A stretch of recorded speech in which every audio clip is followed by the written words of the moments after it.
Friends, ఇవి వాక్కాయ paste చేశాను. మొన్నేమో వాక్కాయతో powder చేసి పెట్టాను, ఇప్పుడేమో వాక్కాయ పేస్ట్ చేశాను.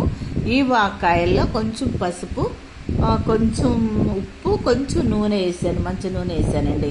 ఇవి మన ఆంధ్రప్రదేశ్లో ఎక్కువ దొరుకుతాయంట. ఇవి సైజు మీకు చాలా తెలుసు, ద్రాక్ష కంటే చిన్నగా ఉంటాయి. ఈ పళ్ళు పులుపుకు బదులుగా మనం వాడతాము. ఆమ్చూర్ పౌడర్ ఎట్లా వాడుకుంటామో అట్లాగే దీన్ని కూడా మనం వాడుకుంటామండి. ఈ వాక్కాయలతో పులిహోర కూడా చేసుకోవచ్చట. అలాగే మాంసంలో తర్వాత పచ్చళ్ళకి ఇది వాడుకోవచ్చు, ఇన్స్టెంట్గా కూడా వాడుకోవచ్చు అని చెప్తున్నారు. ఇది నచ్చితే లైక్, షేరు, సబ్స్క్రైబ్ చేయండి ప్లీజ్. మాంసంలో వేసుకోవచ్చు, చేపలు వేసుకోవచ్చు, పప్పులో వేసుకోవచ్చు, పచ్చళ్ళు చేసుకోవచ్చు, నిలువ పచ్చడి చేసుకోవచ్చు. ఇట్లా రకరకాలుగా మనం ఈ వాక్కాయలతో మనం పచ్చళ్ళు చేసుకోవచ్చు. కనుక మీకు నచ్చితే లైక్, షేరు, సబ్స్క్రైబ్ చేయండి.